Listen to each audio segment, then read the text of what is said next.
Hello, hello. Welcome to another episode of the Solo Diaries. So I'm going to try and keep this episode as like unfiltered, unedited. I mean, all of them are basically unedited anyway, but I've got to try and be quick because your girl's not going to lie, okay? We are filming this a week late. Also, I do just want to quickly show you the fit. Look at this dress, by the way. How cute is this? Yes, okay, don't come at me. We are filming this a week late. And I am currently filming this very late, okay? As in like late at night. Now, it has been chaotic. I have to talk about the week before, like, than what this week is. So, yeah, let's get into it. If you are new here, then this series is a series I created at the beginning of the year where basically I talk about every single thing which has gone on during the week, lessons I've learned, things I've got up to, and basically just a general reflection and like a little FaceTime call with my bestie. Now, you may notice that something is different about me. You may not. I have actually dyed my hair. Can you see that it is light brown? Wow, this bit's quite light.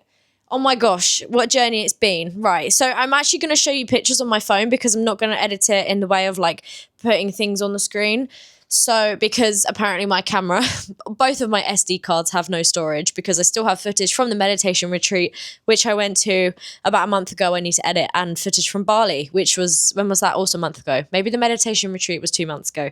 Okay, editing is a full-time job. So, how's everyone doing, first of all? I hope you're good. I hope life's treating you well. I feel quite good today. I thought I might start adding that in, like, what's my overall mood like? Today, my overall mood is actually really good. Like, I feel pretty good. You'll find out in the next week's episode why I feel really good, but I'm not gonna spoil that, okay? You gotta wait till next week. We gotta keep something going on here. So, the week is starting on the... hear me out. On the 13th of April, okay? So I think this will be week 13. It must be, which is crazy.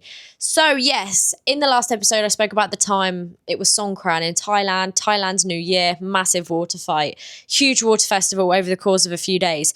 So I did end up playing Songkran on the Sunday night. Now, this is on Monday, the 14th of April. Oh my God, I'd never seen anything like it. I met one of my friends, Prow. She came and picked me up. As soon as she picked me up, I fell off her bike, which was quite funny. I wasn't injured. She was like, "Are you ready?" I was like, "Yeah," like the energy was so high. Straight off the bike. That was really funny. I do love her though.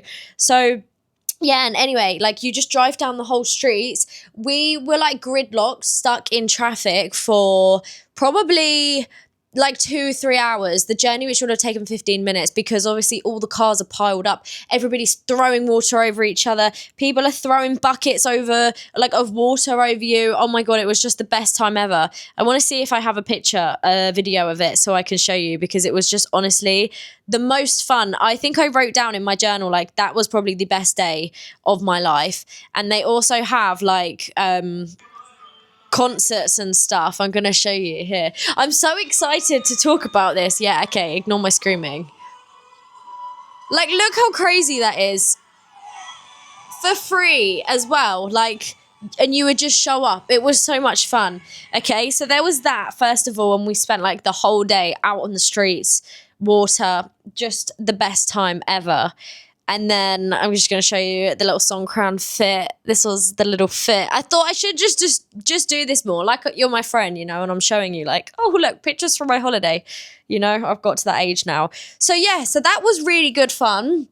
Do Songkran, and Songkran lasts for like 4 days. So for like 4 days, that is just what we were doing. And yeah, it was just genuinely the best day of my whole life. Then I'm trying to figure out what else went on in that week. Like, it was just my usual week, you know, like working, doing the same things. Then I actually had a call with a journalist because they made an article about me in regards to my filler. When I was younger, when I was like 19, 20, I got loads of filler in my face, okay? This is something I actually kind of do regret. Not regret in the sense of like, oh, I proper wish I never had it. Because obviously, like, it taught me a huge lesson once I did have it done. So you have to be grateful for that. But in terms of like, I didn't need to touch my face, okay? So this is my face with no filler, like a tiny bit of makeup on. Peep the coconut water doing its job. Okay, obviously I don't have Botox, these lines on my face. So yeah, this journalist did an article and it actually made it to MSN like the other day, which I'm super happy and grateful about. That was really cool. Just talking about like how much money I used to spend. I actually did have jaw Did I have jaw? No, I didn't. Sorry. I had cheek, chin, under eye, and lip filler. I had lip filler maybe like 4 times, and it was crazy. And like, if you used to see what I used to look like, yeah, it was so bad. Okay, I'm actually gonna catfish myself here. Bro, what is that? Who is that? Bro, that is so bad. Like, that's not me, brother. Is that even me? Yeah, it is me. So it was a very big difference, and it's crazy. Like, you don't recognize yourself. And I remember I walked out of the clinic. I paid about £1,000 to have like this Kylie Jenner package, it's called. And I remember I walked out to the car to my mum, and I was like, because I was like 19, and I cried because I didn't recognize myself, even though it wasn't that drastic, but obviously like the small changes. So yeah, I learned a big lesson. So they wanted to do an article about that because I had a TikTok that went viral. It got like 1.2 million views in like a space of a week, and I was like, damn, okay, taken aback by this. It was literally a TikTok I put together super quickly, like showing me before and after. But yeah, that's like the main things, I guess, which went on in my week. And then yeah, I dyed my hair. Okay, let me tell the story of dyeing my hair because that was pretty crazy. I go through stages every couple of years where like I get my hair to a really healthy length. It's so good. It's so long. Like, it's so healthy for the first time, and my natural curls are there. And then for some reason I have this urge to dye blonde, and for so long I have not had the urge, and I was like, no, Sophia, don't do it. You're just going to regret it. You regret it every single time, and your hair gets fried, and then you just have to cut it into a bob, and then you start again. It happens every time. But I was like, okay, let me go light brown. Like, this is kind of what I wanted to go for, right? Let me show you a picture. Well, actually, I wanted to go blonde, right? And I was, yeah, look at this. I'm like, bruh, it's so different. So I was like, okay, let me go to like, let me bleach it myself, right? Because I know what I'm doing. You know, I used to be a barber. I used to do hairdressing. I did a hairdressing apprenticeship. And I was like, I need to color strip the black, first of all, because I had black box dye hair for so long, and if you know how it all works, you know that black box dye is like probably one of the worst things you can do to your hair in terms of like color removal. So I was like, okay, let me strip it, let me do a couple rounds of bleach. It's gonna withstand that. It's gonna be fine. Maybe it will get to like, I don't know, like a level 5, maybe halfway, and then I can put a brown on it, do a couple of highlights. It's gonna be chill. Anyway, it was not chill, okay? I regretted my life choices. My hair went orange, my roots went bright light, and because obviously it's like natural virgin hair, and even though I told myself I did do the roots last like you're meant to, it was terrible. So this was actually what we were working with in the end. Now I don't know if you can see, I don't know if it's going to focus. Anyway, yeah, it was a horrendous color.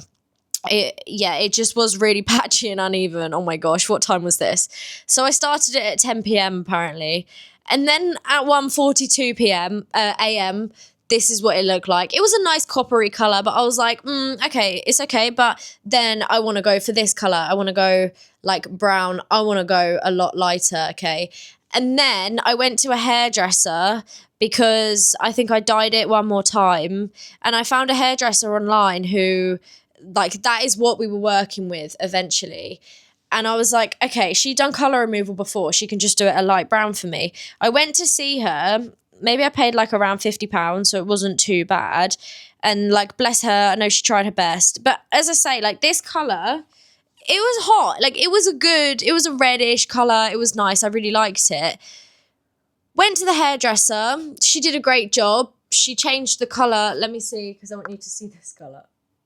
Like, it's not that bad. Do you know what I mean? Like, yeah, okay, I look at that and I'm like, actually, it's quite nice. But then I got home and my hair felt fried and it was so patchy and I was like, damn, I cannot stay with this. I washed it, okay, and then this is what it turned into. And I was like, yeah, I'm not really happy with this. So once again, Sophia dyed her hair. And here we are. We are now at this, like, cutesy little brown colour. I really like it. I'm super happy with this. This is what I wanted originally. And now I had coconut oil on my hair for like 3 days to help it. And it has actually gone back to smooth. So I'm really happy about that. And yeah, I guess that has legit been, that was the most exciting thing which went on in my whole week, was just doing my hair. Maybe it was a mini crash out. Maybe it wasn't. Maybe it was valid. Maybe it wasn't. Who knows? But yeah, the next episode, oh my God, I was so excited as well to talk about what went on in that. But we got to save it. I'm sorry there hasn't really been many reflections. Okay, let me just give us a little bit of a reflection. I don't know what. Okay, first reflection is once you know your worth, you have to stick to it. And as soon as you know, why is there one random curl? I just get distracted. Once you know your worth and you actually stick to your worth, oh my gosh, what a freeing feeling. Sometimes you have to teach yourself lessons. And as soon as you teach yourself these lessons, it's like such a blessing and it's such a good feeling, because no matter how many times people tell you to say to like make a decision or whatever, and you don't listen to them because maybe you're not ready or you know it's going to hurt too much, if you allow yourself time to acknowledge this decision yourself and then you actually do it, it's the best feeling ever. So yeah, I'm really proud of that. I'm really proud of myself just in general for pushing through, for picking myself up when I've had these low times. And yeah, but right now we're in a good place and I'm super grateful for this. And yeah, so I hope you guys enjoyed this ramble of the Solo Diaries. I know it was a bit different today because you can tell I'm in a really rambly mood, talking really quickly. But yeah, I am actually going on holiday tomorrow. I say tomorrow, today. I have to get up in about 4 hours and I still haven't even packed yet. So wish me luck, but it's okay. As we say in Thailand, mai ben lai. But yeah, thank you so much for watching. I'm going to leave all of my links down below in the description if you want to check them out. Yeah, it's the description. And yeah, for coaching, TikTok, Instagram, and I'll catch you guys in the next episode of the Solo Diaries. Thank you so much for watching. Have a nice day.